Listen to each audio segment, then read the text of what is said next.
যে মেয়ের তো কোনো এখানে দোষ নেই। আর একটা কথা বলবো যে গতবার ঈদে আপনাদের ঘর ছিল, দাদুরা সহ সবাই মিলে অনেক আনন্দ করেছেন। এইবার ঈদে তো আপনাদের ঘর বিটা কিছুই নেই, এবার ঈদ তো আপনাদের জন্য অনেক কষ্টদায়ক। এটা নিয়ে যদি একটু বলতেন, এবার ঈদ কিভাবে কাটাবেন?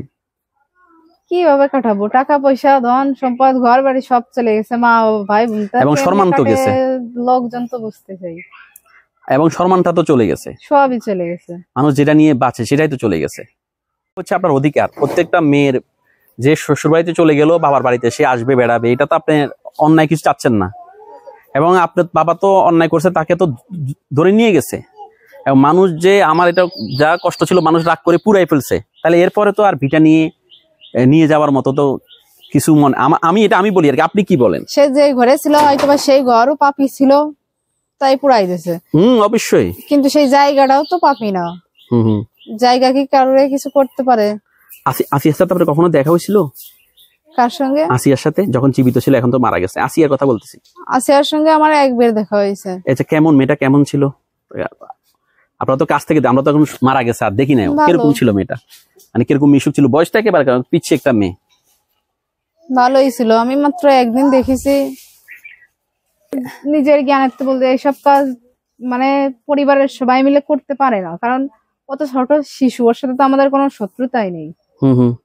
তো যদিও করে থাকে যে কোনো একজন হয়তো বা করেছে, তো এই 3-4 জন কি জন্য এই কাজে সাহায্য করবে তারা?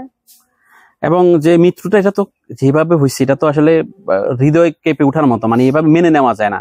আপনি ওর লাশ দেখছিলেন বা কোনো ছবি এরপর দেখা হয়েছিল আপনার মারা যাওয়ার পরে মোবাইলে বা কারো মাধ্যমে? তাছাড়া ওইভাবে দেখি নাই, সামনাসামনি দেখা হয় নাই। এবং এই আপনার আম্মুর সাথে জেলে যাওয়ার পর আপনার আম্মু ভাই আব্বুর সাথে দেখা হয়েছে আপনার, যোগাযোগ হয়েছিল আপনার? না না। আপনার হাজবেন্ড এই ঘটনার পর থেকে আপনার সাথে কি কোনো খারাপ ব্যবহার বা আপনাকে ছোট করে কোনো কথা বলেছে? না। এই ঘটনার পর থেকে কোনো তাদের ভিতরে কোনো নাই, মানে পরিবর্তন নেই, আগের মতোই ব্যবহার করে আপনার সাথে? জি, আগের থেকে আরো বেশি ভালো জানতেছে। আচ্ছা, তারা তো ভালো। কেউ পাশ থেকে যাওয়ার সময় যদি বলে দর্শকের মেয়ে বা এরকম কিছু, যদি এরকম ফেস করেছেন এর ভিতরে কখনো? বাড়ির পাশে আশেপাশের লোকজন তো কিছু একটা বলে, কমেন্টেই তো মানুষ, আমি আসলে কিছু জানি না, তবুও আমার যেসব খারাপ খারাপ কথা লিখতেছে। তো মেয়ে হিসাবে আসিয়া তো অনেক ছোট একটা মেয়ে, আপনার থেকে অনেক ছোট। জি। যদি এরকম একটা ঘটনা আপনার পেটের মেয়ের সাথে হতো, আপনারও সন্তান আছে, আপনারও ছেলে আছে, আপনি কি অনুভব করতেন বা আপনার কি রিয়াকশন হতো?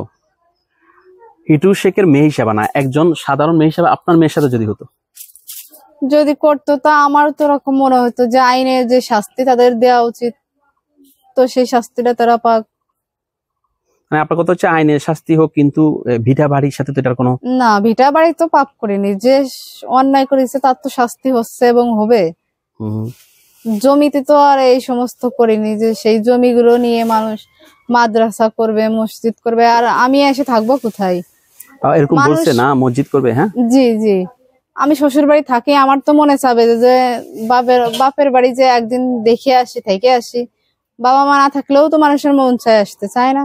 তো আমি এসে থাকবো কোথায়? এই যে এখন আমি আসছি আমার নিজের বাপের বাড়ি, নিজের দাদির জায়গা, তাই আমি যে। ভালো লাগলে লাইক কমেন্ট করে আপনার মতামত দিন।